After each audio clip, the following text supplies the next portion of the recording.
नमस्कार बच्चों, यह बीए फाइनल का दूसरा पाठ धर्मवीर भारती की 5वीं कविता है गुलाम बनाने वाले।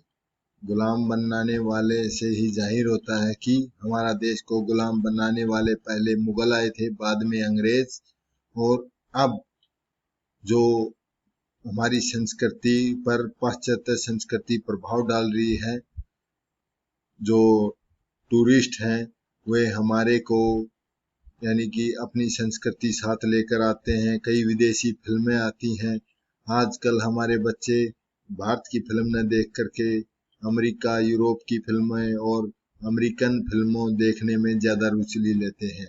वे बॉलीवुड न देख के हॉलीवुड देखते हैं, और जो हमारा पहनावा है, हमारी सांस्कृतिक है, वे तकरीबन इंग्लिश गानों पर ही ज़्यादा थिरकने लगी है। नहीं तो यहाँ पर धर्मवीर भारती उसी का उल्लेख कर रहे हैं। यह इस कविता का सार यह है कि गुलाम बनाने वाले गुलाम बनाने वाले डॉक्टर धर्मवीर भारती के महत्वपूर्ण कविता है। इस कविता में उन्होंने ऐतिहासिक रूप में भारतीयों को गुलाम बनाने वाले क्रमशः कौन आए थे? मुगलों।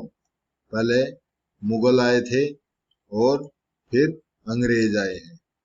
भारत को का उल्लेख करते हुए और बदलते परिवेश में, आजकल का जो परिवेश हमारा बदल रहा है, रहन सहन, खान पान का, संस्कृति के प्रभाव में बदलती हुई संस्कृति को भारत को पुनः गुलाम बनाने वाले के रूप में देखा जा सकता है। जो हमारी संस्कृति है वह विदेशी पाश्चात्य संस्कृति के पूरी तरह प्रभाव में आ चुकी है।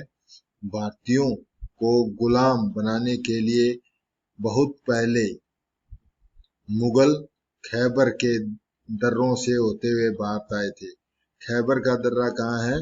पाकिस्तान और अफगानिस्तान के बीच का जो दर्रा है, वहां से ईरान और पर्शिया के अपने घोड़ों की टापों, घोड़ों को लेकर के, भालों को लेकर के हमारे को गुलाम बनाने आए थे तुर्क देश से, और भारत में आए थे। उन्होंने अपने भालों के बल पर भारतवासियों को गुलाम बनाया था। मुगलों के बाद अंग्रेज व्यापार करने के बहाने, मुगलों के बाद कौन आए? अंग्रेज, और व्यापार करने के बहाने भारत आए थे। उन्होंने व्यापार के बहाने अपनी बंदूकों के बल पर भारतवासियों को गुलाम बनाया। स्वतंत्रता के बाद अब किसका नंबर है? विदेशी पर्यटक जो टूरिस्ट हैं अपने साथ क्या लाते हैं? कैमरों और थैलियों, पैकेज लेके आते हैं, और फिल्मों की जहरीली संस्कृति, जो पाश्चात्य संस्कृति कैसी है, जहरीली संस्कृति भारत में लेकर आए हैं। वे भारत में सांस्कृतिक जहर घोलकर पुण्य भारतवासियों को गुलाम बनाने के लिए भारतवासियों को अपना गुलाम बना रहे हैं। यही नहीं, वे लोग भारतीयों को आजीविका माने रोजगार का लालच दे करके अपनी कंपनियों में, जैसे एफडीआई आई है, एफडीआई में सरकार ने 100% विदेशियों को इन्वेस्ट करने के लिए दिया है। एफडीआई की फुल फॉर्म फॉरेन इन्वेस्टमेंट 100% उस क्षेत्र में इन्वेस्ट कर सकती है, अपनी कंपनी स्थापित कर देती है और हमारे लोगों को वहां पर रोजगार देती है। तो अपना गुलाम बना रहे हैं। विदेशी लोग भिन्न भिन्न समय पर भिन्न भिन्न रूपों में भारत आए, और हर बार उनका इरादा भारतीयों को गुलाम बनाने का ही रहा।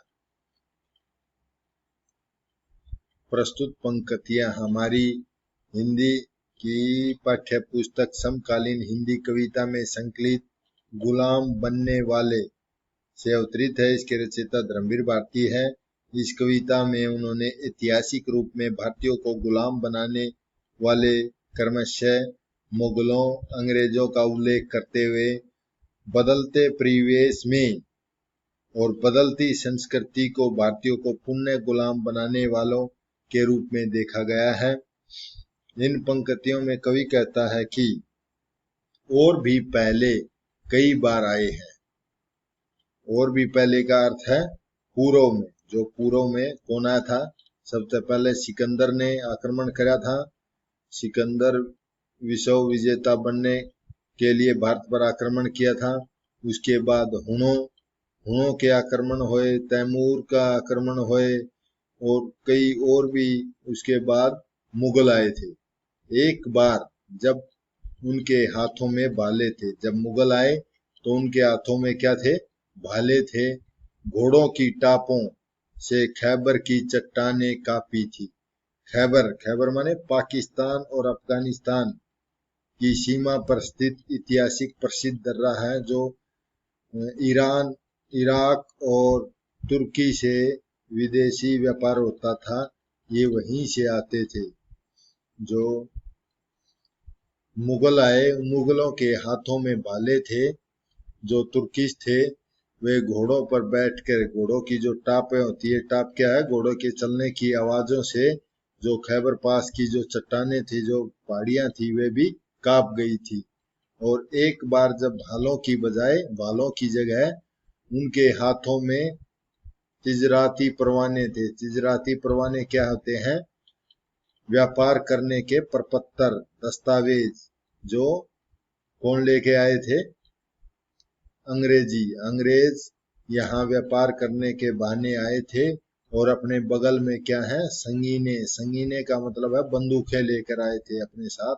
बंदूक संगीन लेकर आए थे। अंग्रेजों ने हमको गुलाम बनाने के लिए पहले व्यापार करने के बाद बहाने आए थे और बाद में हथियारों के बल, बंदूकों के बल पर हमको गुलाम बना लिया था। इसका विशेष क्या है? भाषा सहज सरल खड़ी बोली है। इसमें भारतीयों को गुलाम बनाने की ओर संकेत किया गया है और इसमें तद्भव तथा उर्दू के शब्दों का प्रयोग किया है। उर्दू के कौन है? खैबर। खैबर का उर्दू शब्द है। और मानवीकरण अलंकार किया गया है। मानवीकरण यानी कि मानव के रूप में वर्णन और प्रतीकात्मक शैली है। दृश्य बिंब और मुख्य छंद का प्रयोग किया गया है। प्रस्तुत पंक्तियों में कवि आधुनिक समय में बदलती हुई परिस्थितियों में भारतीयों को गुलाम बनाने को आतुर नए सांस्कृतिक जहर पर प्रतीकात्मक रूप में प्रकाश डालता हुआ कहता है कि स्वतंत्रता के बाद हमारे देश में पाश्चात्य संस्कृति आई है, लेकिन कवि कहता है इस बार और चुपके से आए हैं।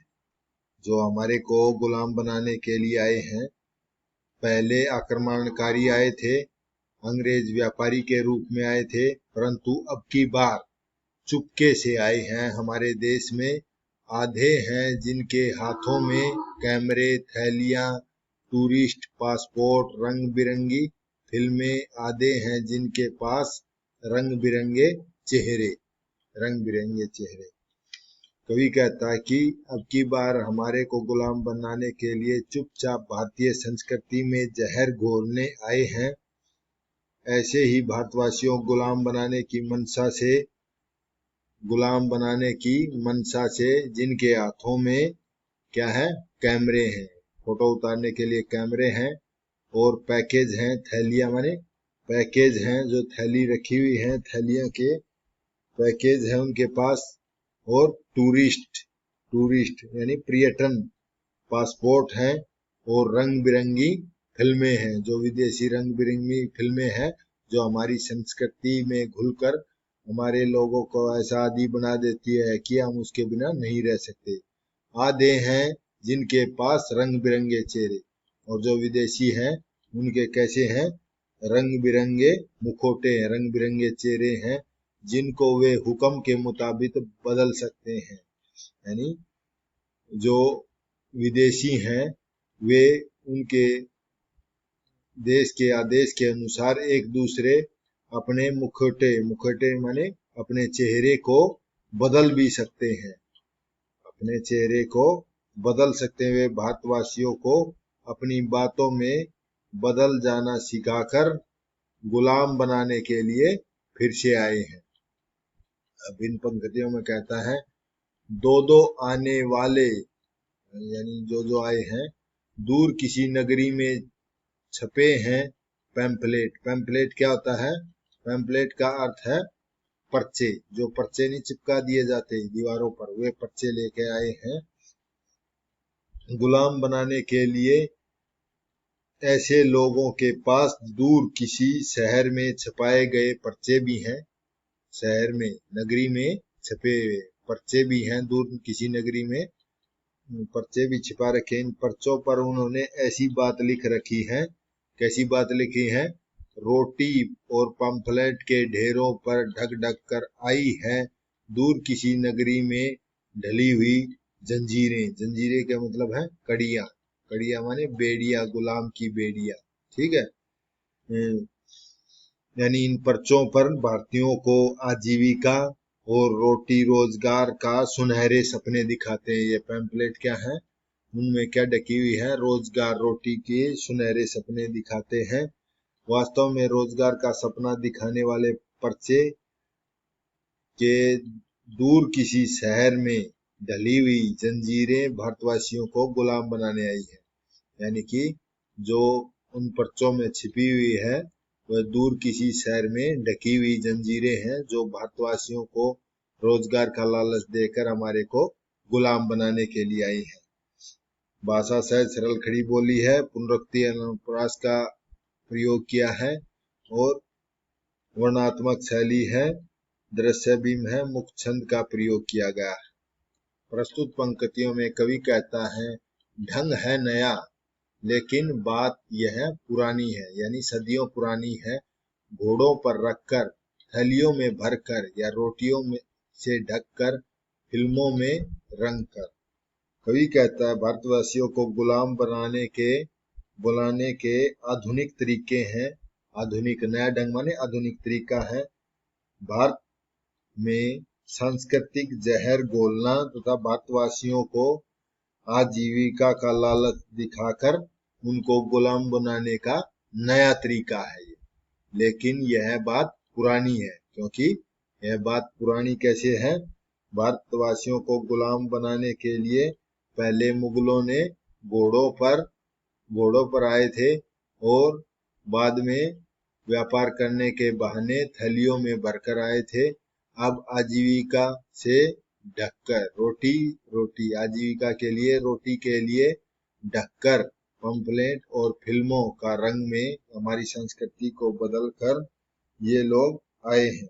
विदेशी लोग कभी घोड़ों पर भाले तलवार रखकर तो कभी थैलियों में व्यापार के दस्तावेज भरकर, कभी भारतीयों को आजीविका रोटी का लालच देकर, कभी अपनी फिल्मों के माध्यम से भारतीय संस्कृति में जहर घोलकर भारतीयों के लिए क्या लेकर आए हैं? वे सिर्फ जंजीरें और केवल जंजीरें ही लाए हैं। केवल गुलाम बनाने के लिए ही आए हैं। केवल गुलाम, ढंग माने तरीका, पुरानी माने प्राचीन काल से ही। और अभी पहले वे कई बार आए हैं। वे यानी कि भारतवासियों को गुलाम बनाने विदेशी लोग पहले भी कई बार आ चुके हैं। इसका विशेष क्या है? भाषा सहज सरल खड़ी बोली है और विदेशी लोग भारतीयों को बार बार नए तरीके से अपना गुलाम बनाने की ओर संकेत किया गया है। और संबोधन शैली है, तत्सम और उर्दू शब्दों का प्रयोग किया गया है।